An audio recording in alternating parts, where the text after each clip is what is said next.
struggling with all these global and regional problems, our world was shocked once again by the sad news that we received from Myanmar a few weeks ago.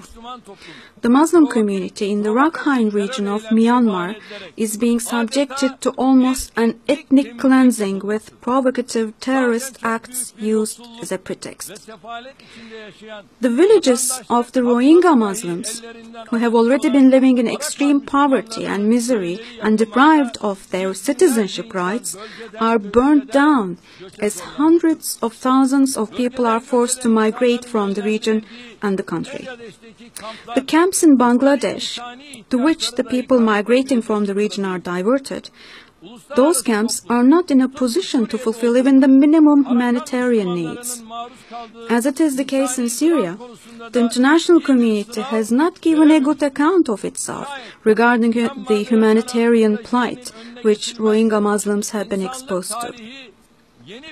If this tragedy in Myanmar is not stopped, the history of humanity will face the embarrassment of another dark stain.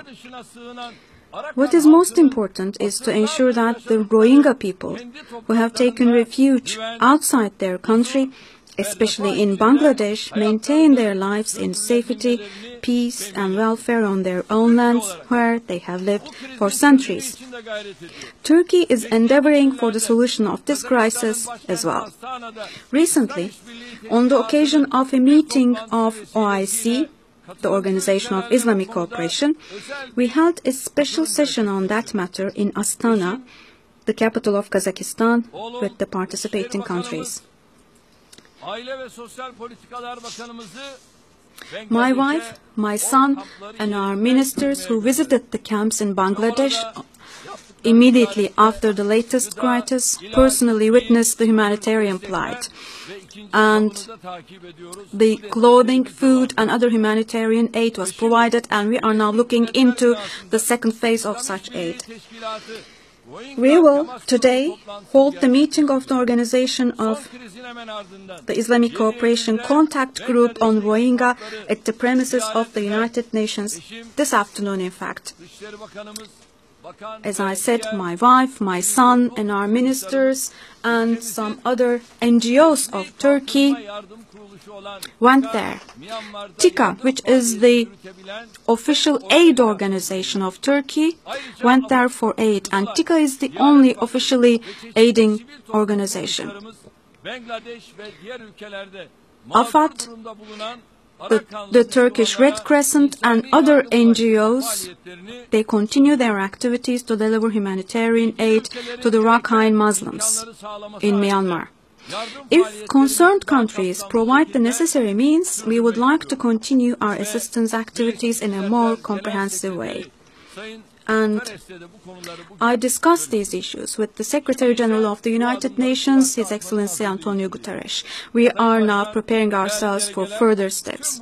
Esteemed Mr. President, dear delegates, all these developments and the humanitarian tragedies confirm the relevance of our appeal for the restructuring of the UN, especially the Security Council, symbolized by our motto, "The world is bigger than five." Gathered here under this roof, we need to understand that it is really late for us to reform the Security Council. So under this roof, we are representing the whole world. But if we cannot display the will to prevent the murders by terrorist organizations and humanitarian crises and grievings, then everyone will search for their own ways to help themselves on their own. If this understanding prevails, then our world will be dragged into a new storm of chaos and cruelty. If Western countries do not prevent tendencies such as xenophobia, racism and animosity against Islam, if the countries in the crisis-ridden regions do not demonstrate the decisive will to fight terrorist organizations and poverty, and if we do not cooperate, all of us, with one another on all of these fronts, then how can we possibly reach our ideals of peace and a decent life for all on a sustainable planet? We support the work conducted towards this end by the Honorable Secretary General, with whom we cooperated in the past closely during his tenure as the UNHCR. It is not to the benefit of anyone to insist on the continuation of this distorted system, which no longer has the capacity to take concrete steps towards the good of humanity under its current form.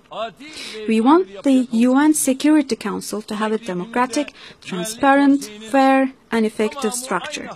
We propose that the Security Council consists of 20 members with the same rights and competencies to serve for 2 years and a half, of which are replaced every year. As such, all countries in the world will have a say in this important institution when it is their turn. It is imperative that we transform the UN into a different body because the world is changing. The world has changed. It is not the same world when the UN was established after the Second World War. We should be talking about the UN, which is being administered by representatives from the entire world, and as such it will be the embodiment of the humanity's common conscience, we believe. Before I conclude my remarks, let me remind you that, regardless of the color of our faces and eyes, our tears are the same. I urge you to take action immediately to stop the tears flowing in different parts of the world. I hope that the work of this 72nd session of the General Assembly will contribute to our efforts to that end. With these thoughts, I salute with amity and respect all countries and peoples represented under this roof at this joint parliament of humanity. On my own behalf and on behalf of my country, my greetings to you all. God bless you. On behalf of the General Assembly,